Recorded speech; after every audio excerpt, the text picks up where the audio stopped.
Okay, so kwento ko lang sa inyo saglit yung experience ko dito sa latest flagship ng OnePlus. Ito yung OnePlus 30 na may pambatong specs. Siyempre, Snapdragon 8 Elite chip, A++ display according to DisplayMate, 6,000 mAh battery with 100 watts of fast charging, 50 watts wireless meron din, solid camera performance at magandang build. So, pwede talagang makipagsabayan sa ibang mga high-end flagships ngayon. Bago tayo mag-start, huwag kalimutang mag-subscribe. Sakali lang na magustuhan mo tong video at maraming salamat nga rin pala sa Digital Walker sa pag-send sa atin ng unit na to. Okay, so una muna, pagdating sa looks, eto na yung pinaka-paborito kong design sa lahat ng flagship phones ngayon. 3 colors yung available at eto yung Midnight Ocean. Personal ko lang naman kasi hindi rin naman gaanong halata na favorite ko ang kulay blue. Bumagay din yung white and silver na kulay dyan. Hindi gaanong makapal yung camera island. Meron lang tayong simpleng logo ng OnePlus at Hasselblad. At bukod sa magandang tignan, ang sarap ding hawakan nitong microfiber vegan leather na back panel. Binilan ko pa rin to ng case. Ito yung aramid fiber case ng OnePlus din mismo. Sa Digital Walker din meron yan. Maganda siya, medyo pricey lang. Siguradong protektado rin yung phone natin dito. Pero minsan, pag aalis or may lakad at gusto ko na medyo maporma yung dating ng phone ko, tinatanggal ko na lang din yan.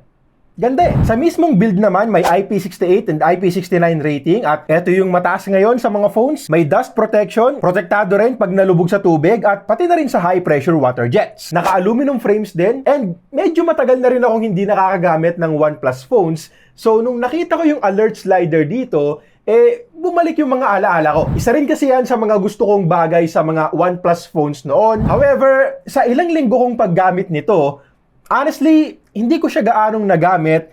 Siguro dahil sobrang nasanay na rin ako sa mga phones na walang ganito, kaya nakakalimutan ko na lang din na meron. Dito naman sa harap, meron tayong ceramic guard protection. Parang ito yung version nila ng ceramic shield ng iPhones. And according to OnePlus, 2 times tougher din daw yan kumpara sa standard na smartphone glass. Sa akin, isasuggest ko pa rin na maglagay tayo ng tempered glass kahit pa ceramic shield, Gorilla Glass Armor 2, or kung ano pang glass protection yan, iwas gas-gas tsaka basag na lang din. Mahirap nga lang tong hanapan ng tempered glass since curve nga yung gilid.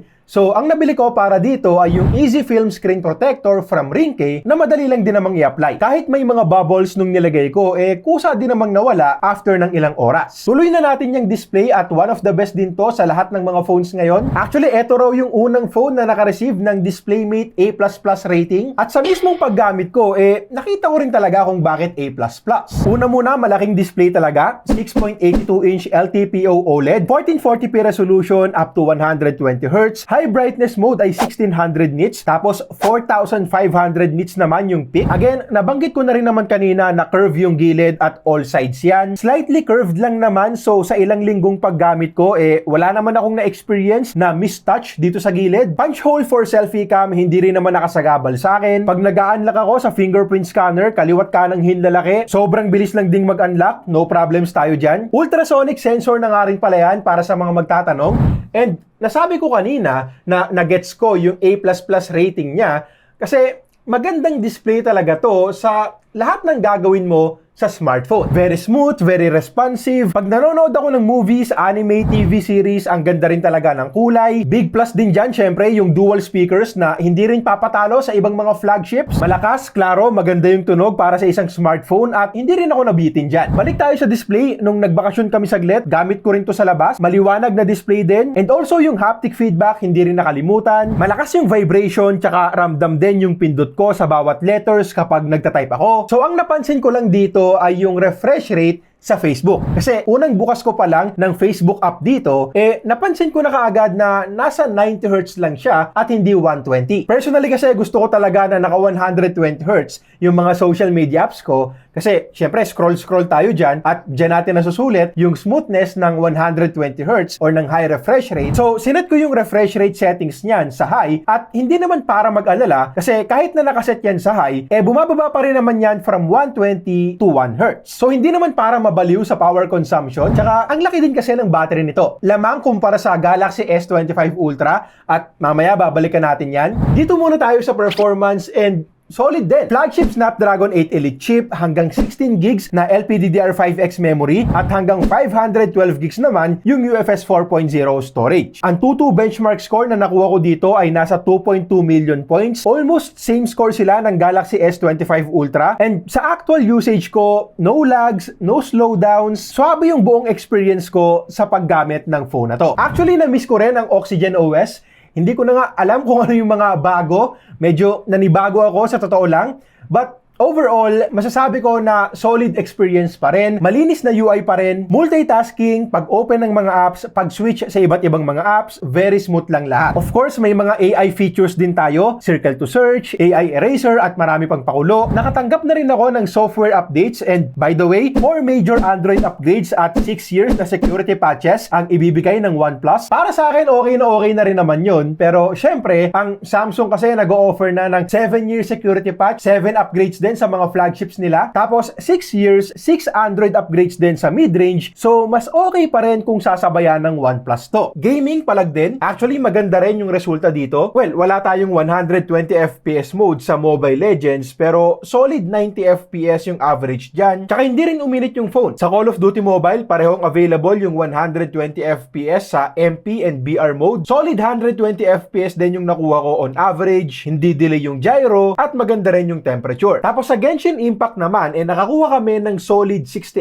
FPS average at highest settings. And yung temperature naman ay umabot ng 44 degrees, so medyo warm ng konti pero hindi naman sobra at normal lang din naman yan sa ganitong klase ng game. Mas maganda rin yung performance at yung thermals na nakita ko dito kumpara sa Galaxy S25 Ultra. So just in case na gusto mo ring maglaro ng mga graphic intensive games, very capable din naman itong OnePlus 13. Next naman, usapang camera tayo. 50 megapixel Sony LYT-808 sensor para sa main cam, 50 megapixel 3x telephoto, 50 megapixel ultra wide, 32 megapixel front facing camera, at andyan pa rin yung partnership nila with Hasselblad. Hindi ko na pahahabain to, maganda yung camera at flagship level na rin talaga. I mean, wala pa naman tayo dun sa level na tatalunin nito ang Vivo X200 Pro. Mas maganda pa rin yung camera nun, pero hindi na rin talaga masama yung camera performance dito sa OnePlus 13. At maaasahan mo rin talaga sa pagkuha ng magagandang photos. May pagka-warm at medyo contrast din ng konti yung atake nila dito, at may iba sa atin na hindi gusto yung ganyang timpla, pero syempre may iba't ibang filters din namang available. So overall, very satisfied naman ako, at eto na rin yung iba pa naming mga sample shots para din mahusgahan nyo.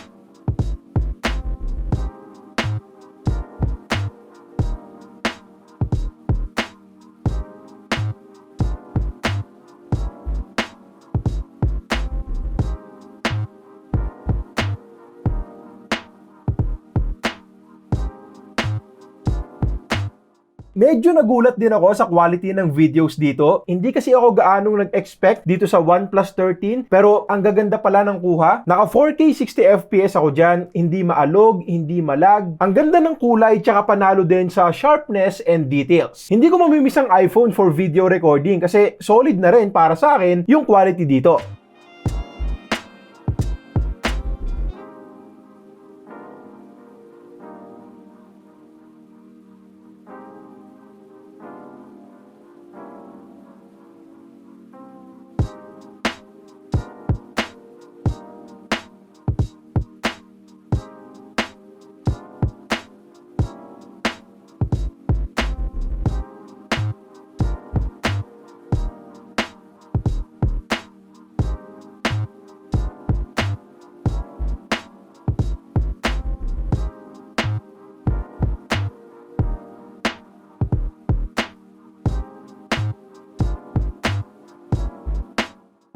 Okay, so ito naman yung video quality gamit ang front-facing camera nitong OnePlus 13 hanggang 4K 60fps din tayo dito. At sa nakikita ko dito, mukhang may details naman, mukhang okay naman. Pero let me know na lang din sa comments kung okay sa inyo yung parehong audio at video. Sa battery and charging, sobrang na-impress din ako dito. Unang-una, naka-silicon carbon battery tayo. So unlike sa Samsung, gumamit na ng latest battery tech ang OnePlus. Kaya nakapaglagay sila dito ng 6,000 mAh battery capacity na hindi rin talaga madaling malobat. Actually, nung nag-run ako ng PC Mark battery test sa Galaxy S25 Ultra, nasa 16 hours lang yung nakuha kong screen on time. Pero dito, nakakuha ako ng more than 20 hours na SOT. Isa talaga yan sa pinakamatataas na nakita ko. At kahit naman sa aktual na paggamit, makunat din. Papatak ng 8.5 to 9 hours yung screen on time sa personal na paggamit ko. So, 2 days din yan sa akin. At kung gugustuhin at medyo titipirin ko, hindi imposibleng umabot to ng 10 hours na SOT. Ngayon, pagdating naman sa charging, supported dito ang hanggang 100 watts of wired charging. And according to OnePlus, 36 minutes lang yung charging nito from 1 to 100%. Unfortunately, wala ako nung 100 watt fast charger nila. So, hindi ko nasubukan yon, pero tinest ko na rin naman gamit tong Gundam Edition Momax Gun Charger ko at hindi rin naman umabot ng 1 oras yung charging time from 10 to 100%. So, mabilisan lang din at kontento na ako doon. 50 watt wireless charging meron din at mabilis talaga yan para sa wireless charging. Kaya lang syempre, kailangan mo ring bilhin yung 50 watts na AirVook wireless charger nila. Gagana pa rin naman sa ibang mga wireless chargers, hindi nga lang natin masasagad or hindi natin makukuha yung 50 watts na maximum wireless charging speed. Okay, so itong OnePlus 13 ay mabibili natin sa Digital Walker. 54,990 pesos yung 12,256 at 59,990 naman yung 16,512. Maganda sana yung pre-order offers nila kasi may mga discounts and may mga freebies din. Kaya lang, syempre, tapos na yon. Minsan may mga discounts pa rin silang ginagawa. Tiyempuhan na nga lang yon. So, siguro, pwedeng mag-abang-abang na lang din tayo sa mga pompiang na dates para magbakasakali. Now, for 55 to 60,000 pesos, para sa akin, hindi na talaga masama. Of course, malaking halaga pa rin yan since nasa high-end flagship category tayo. Pero kung usapang SRP lang din naman, 94,000 pesos yung 512 gigs na S25 Ultra. iPhone 16 Pro Max, mas mahal din. So, dito 60K, magandang flagship phone na rin yung makukuha mo. Actually, lamang pa nga sa maraming aspeto. Tsaka, reliable din kasi. I mean, ito yung phone na maaasahan mo talaga sa performance, sa camera, makunat na battery, mabilis na charging, good build quality, magandang display at iba pa. Na-impress talaga ako dito sa OnePlus 13. And alam ko na yung mga OnePlus fans na nakabili, natuwa din. Kasali din kasi ako dun sa OnePlus Philippines na Facebook group at ang daming positive na post doon.